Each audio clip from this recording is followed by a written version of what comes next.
yeah, we bout to bump, and hit 'em with the dirty headbanger, 10-5 on the Richter.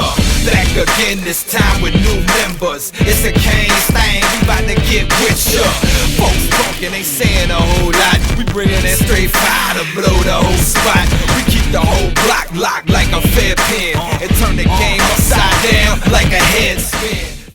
Hello again, everybody, and welcome to You Bet CaneSport with Lee Sterling, our weekly look at the Miami Hurricanes from a bettor's perspective. And I'm Gary Furman, the publisher of CaneSport.com, and he's Lee Sterling, our renowned sports handicapper who has the task of trying to figure out what the heck to do with the Miami Hurricanes every week this year. And Lee, it hasn't been easy. It's been a rough road. I'm sure you're kind of like regretting that I really have to do this thing with CaneSport this year with the way the Hurricanes are one of the most unpredictable teams in college football. Right. But they won, Lee. They won last week. Right. And how does that upset the apple cart as you go forward? Well, if Manny continues to win, he's going to save his job. I think he's got to get minimum of 6-6, maybe 7-5, but I was happy to see it. I told you I didn't give out the games to my client. I thought it was too tough, but there's a lot of factors that win. I think finally Miami really couldn't play any worse. I mean, the question is, what took them 7 games to finally play at that level? And I still think they can get better. They have talent on that team. If Manny does leave, if he does get fired, I'm telling you, Gary, someone's going to come in here and they're going to have immediate success. Now, I don't know if they're going to go undefeated like Mel Tucker has or a couple of these other coaches, right off the bat. But I think they're going to go like 5-2 to start a season because there's a lot of good young players. Now, they've made a couple mistakes, the young players, and that's pretty customary for young guys. But you see the talent. I mean, they definitely have pieces to build around. Yeah. I'm not sure they have top to bottom talent yet on the roster, and that's the issue, Lee, and why ultimately the Miami Board of Trustees and administration is going to have a very difficult decision to make here if Miami does keep winning, because they're not playing very good teams down the stretch here. The best one is Saturday at Pittsburgh, and we're going to talk about that here in a second. Right. But there's a lot of potential gimmies coming down the stretch here, and it's not inconceivable that they win all but one, or even if they can somehow find a way to win Saturday as 11.5-point underdogs, which we'll also talk about here in a second. It's not out of the question that they could run the table and still be exactly what they were at the beginning of the season when they weren't even competitive against Alabama. And ultimately, we had Alonzo Highsmith on our Lamar Thomas show last week, and I thought he made a great point. It's like Miami shouldn't be talking about winning the Coastal Division of the ACC. Miami should be about what do we need to do to compete for the national title. And I think the Miami administration is trying to turn that page and move in that direction. But if they run off 6 straight victories here to end the season, it's going to make that decision much tougher, Lee, no doubt. Right. Well, I will say this. If they run, let's say he runs the table here, which I still think is going to be really tough. But let's say he does run the table. It's going to help the recruits. You're going to get some guys that are going to be interested in you. So maybe his argument will be, well, it just took us a little while, but we got it going now finally. Looks like he's found a quarterback. He might have found 2 quarterbacks. Who's to say that Garcia may not be the better quarterback? But I agree. Tyler Van Dyke looks good. Now you're seeing that. I never thought that De'Ara King was an NFL quarterback. I mean, I was telling people before the year, his chance of getting drafted was about maybe 10%. His chance right now of even getting an invite, I think, to an NFL camp is 15-20%. Van Dyke and Garcia have the potential to be top 10, top 15 quarterbacks in the NFL if they end up really progressing. So like I said, the offensive line looked better also second half. They were able to run again. I mean, what took so long? I mean, obviously, Knighton was suspended, but people are like, "Oh my God, Harris is out. What are we going to do?" I'm like, wait until you see Rooster. Right. I think you're going to. And he's better, no doubt. Yeah, he's better. I mean, he breaks tackles. Harris couldn't break tackles. I mean, when he was no one touching him, he could run, but But Rooster is scary good. He's an NFL player, so you see the difference.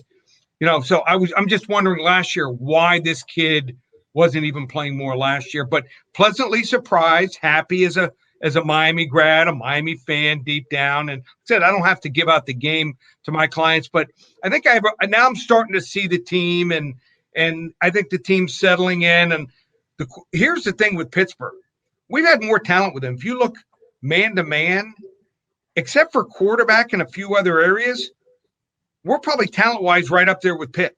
Mm-hmm. So just my thoughts. All right. So the line is 11.5, Lee. Let's start with that. Miami comes off a victory over NC State, which arguably is an equal team to Pittsburgh.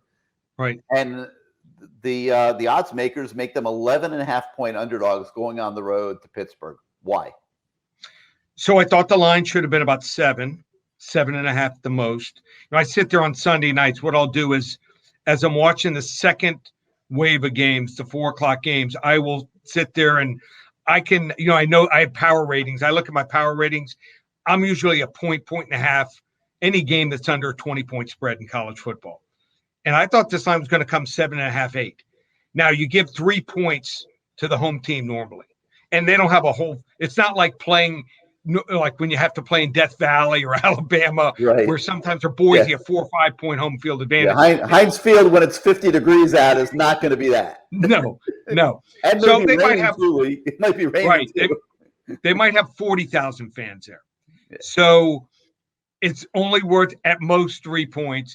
So I'm a little shocked. It is 11.5. There is Kenny Pickett's no secret right now. He's about all they have going in Pittsburgh. Think about it. The Pirates have been terrible. Big Ben is on his last leg, probably retiring, having a horrible season, as are the Steelers.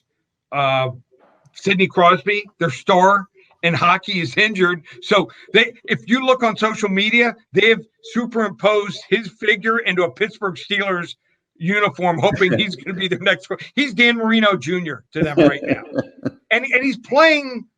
I mean, Dan Marino, people forget, he played great as junior, didn't play great as senior year at all. Had a lot of interceptions. Kenny Pickett thrown 1 interception all year with 22 touchdowns. So that just shows you what staying in that extra year can do. So I think that they're strong because of him. He gets them a lot of third downs. He's able to turn into first downs throwing, running, or buying time. But Tyler Van Dyke, started to come around. I think that's a huge confidence builder for him, starting to read defenses here. And Miami's also won 5 of the last 6 against Pitt. The one we lost was, killed the undefeated season. I think we were 10 or 11-0 at that point. But I think it's too much. I think Pitt will win 34-30, but I'm going to take the 11.5 in Miami, and I feel pretty strong. There's a potential that I could put out Miami, potential at 11.5. Got to see the weather, what the weather looks like. So you might put it out to your clients this week, is what you're saying. So what do you need to see in the weather? What are you looking for? Well, I don't. A lot of people think when you have a downpour, it's going to be a low-scoring game. A lot of times, that's more turnovers. You see, like which game was it? Oh, the San Francisco game against Indianapolis. I had clients texting me. I had Indianapolis in a 6-point teaser. They're like, shouldn't we play the under? I'm like, no. And it turns out there were 6 turnovers in the game. So it depends how hard it's raining. Generally, when it's just drizzling or a light rain, these quarterbacks have such big hands. It really doesn't affect them very much at all. So I even keep track of quarterbacks, how they throw. Dan Marino had small hands. I don't know if you realize that. Not real huge hands. He had trouble in rainy weather throwing the ball real well. So I keep track of things like that. And both these quarterbacks, that could be a deciding factor. But like I said, we're still a couple days out of the game. As soon as we get closer to the game, we'll make a decision. A lot of times we don't make the final decision until 7, 8 in the morning on Saturday morning. Really? Yeah. Okay. What's the over-under in the game? Did you look that up? Yeah, I can give you the total is. Because I think there's going to be a lot of offense in this game, Lee. If I'm Lee Sterling and I'm sitting in your chair, Without even knowing what the total is, I'm thinking over. It's 61 though. You know, That's 34, 30 barely man. gets you over here. Here's my theory on totals, Gary. Mm. So when I work out a game, if a total's under 50, I've got to be 5 points over or under that total to make it a possible play. Once you get to 58 or 60, I want to be a touchdown. So, one touchdown either way. I only have it, really it's a 3-point game here. So just stay away from the total. Is that what that's your advice? Yeah. All right. Pittsburgh. Any further thoughts on Pittsburgh? I mean, they suddenly have discovered a multi-purpose offense. They're running the ball this year better than they have the last few years. Obviously, scoring great. Their best receiver, Jordan Addison, may not play. Right. How big of a factor does that become for you on Saturday morning?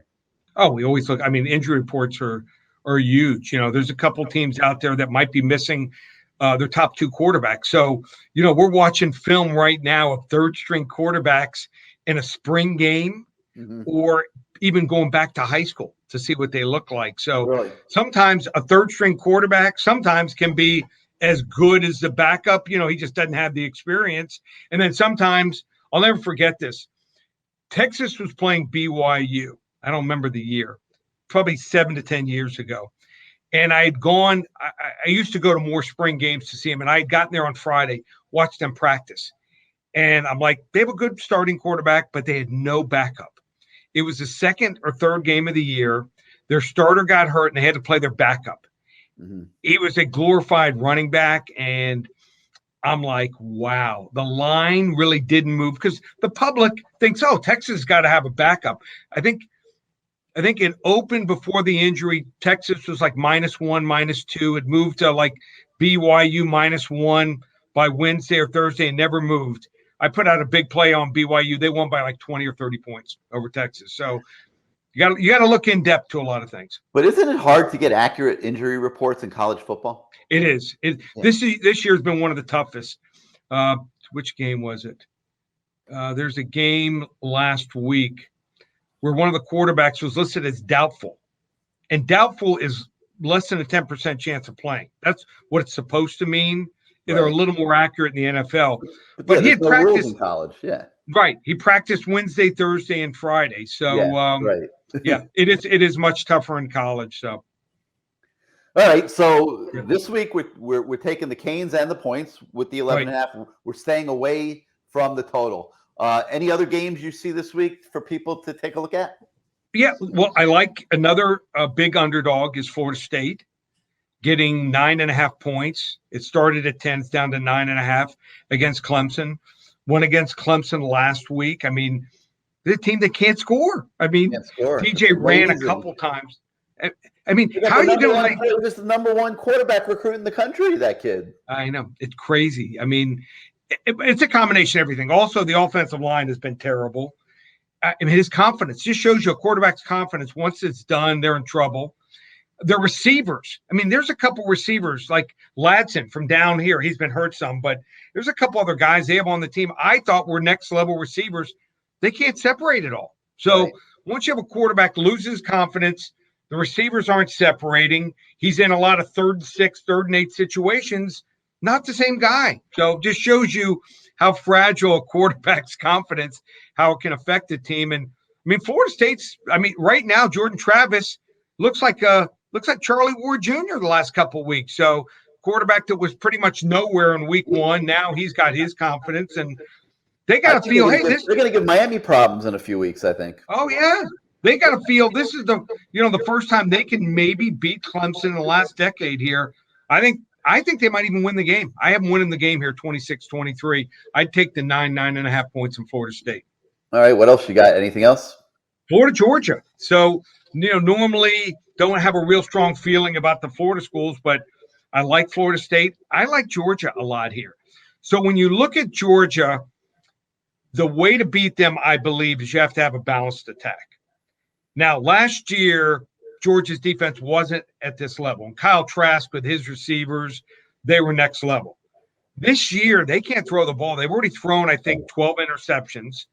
So they're one-dimensional. The reason Georgia's so good and the reason Miami was so good in the 80s, 90s, early 2000s, defensive tackles. Why? Defensive tackles shut down the run. You can't run the ball. If you got two real good guys, like Georgia has two guys, they're like 320, 330 with like linebacker speed. I There's know. times I've seen them sometimes. They're in the amazing. backfield as the quarterback's handing off the ball. Yep. So, and then they collapse the pocket. So these guys have made a total difference in their defense.